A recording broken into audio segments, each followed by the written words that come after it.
Vous avez été critiqué, notamment sur les réseaux sociaux, suite à certains de vos posts sur Facebook, même des posts anciens, notamment lorsque vous avez vous-même critiqué la fermeture d'épiceries à Jérusalem le Shabbat, ou bien quand vous avez critiqué l'allumage de bougies de Hanouka à l'aéroport, il me semble, de Charles de Gaulle à Paris. Donc cela a suscité des attaques, voire personnelles, à votre égard.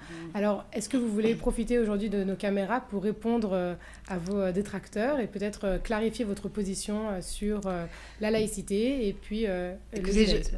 je crois que ça a été une polémique qui a été envenimée plutôt parce que nous sommes en campagne, puisque à l'époque où j'avais écrit ces posts, personne n'avait réagi. Donc évidemment, ça a été mis en valeur et c'est des trolls qui sont venus un petit peu mettre de l'huile sur le feu.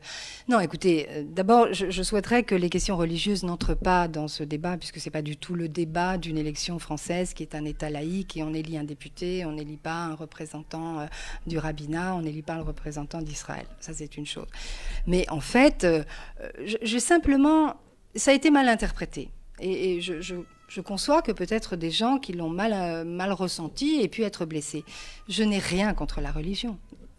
Pourquoi devrais-je être contre la religion? C'est pas parce que vous êtes laïque que vous êtes contre la religion. La laïcité, c'est au contraire la protection des religions. C'est permettre à chacun de pouvoir vivre sa religion, la pratiquer dans l'absolue certitude que cette religion, que le fait de pratiquer sa religion ne lui posera pas de problème et ne mettra pas sa vie en danger. Donc c'est ça la laïcité. La loi de 1905, c'est véritablement la protection. Simplement, il y a des règles. Et dans l'espace public français, j'avais été, oui, très surprise que dans le hall public de Charles de Gaulle, il y ait ces allumages de bougies. Parce que je me dis que si aujourd'hui, c'est les rabbins qui viennent allumer les bougies et faire des prières, demain, c'est peut-être des musulmans, des imams qui viendront faire les prières avec les tapis. Et à ce moment-là, les gens diront quoi? Vous comprenez? À partir du moment où il y a des règles, la seule façon de se protéger des dérapages et des dangers, c'est de respecter les règles. Et mon poste était plutôt en ça. C'était simplement protégeons la laïcité parce que c'est elle qui vous protège. Ça ne voulait pas aller plus loin. C'était vraiment, je ne pars pas en guerre et surtout pas en guerre contre les religions. On ne va pas réouvrir ce chapitre de l'histoire, okay. Il n'en est pas question. Je continue juste un petit peu sur ce sujet pour justement vous en expliquer sur votre page Facebook. Vous avez publié vous-même un statut. Je cite un extrait. « En tant que résidente de Jérusalem, je me réjouis de son multiculturalisme qui fait la beauté de cette ville sainte.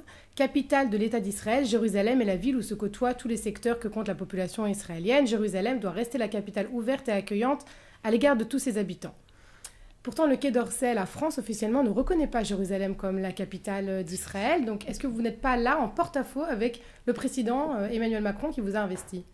Non, parce que d'abord, c'était ma formulation à moi. C'est pas une formulation juridique, c'est pas une déclaration officielle. Je voulais simplement dire que j'habite Jérusalem, que pour nous les Israéliens, Jérusalem est la capitale. C'est dans la terminologie quotidienne. On dit c'est la capitale d'Israël. Je sais parfaitement que le statut de Jérusalem n'est pas encore réglé au niveau international et que, en effet, Jérusalem n'est pas reconnue comme la capitale d'Israël. Et je ne vais pas... Ce n'est pas à moi d'interférer là-dedans. Il y aura un jour, j'espère, un processus de paix. Il y aura des négociateurs, israéliens, palestiniens. Il y aura une décision, j'espère, un compromis qui nous amènera la paix avec une série de compromis, de décisions, dont le statut de Jérusalem. À ce moment-là, on se ralliera tous à la décision pour parler de paix et de cette décision qui sera prise à la fin. C'est pour ça que moi, je ne veux pas entrer dans ces considérations. Simplement, j'habite Jérusalem, c'est notre capitale. C'est notre capitale. Nous avons comment dirais-je, les institutions, le gouvernement, la Knesset sont là. C'est tout. Ça n'allait pas plus loin. C'est une expression.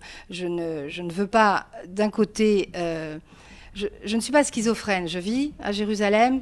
C'est la ville, c'est la capitale des Israéliens, c'est notre façon de le ressentir.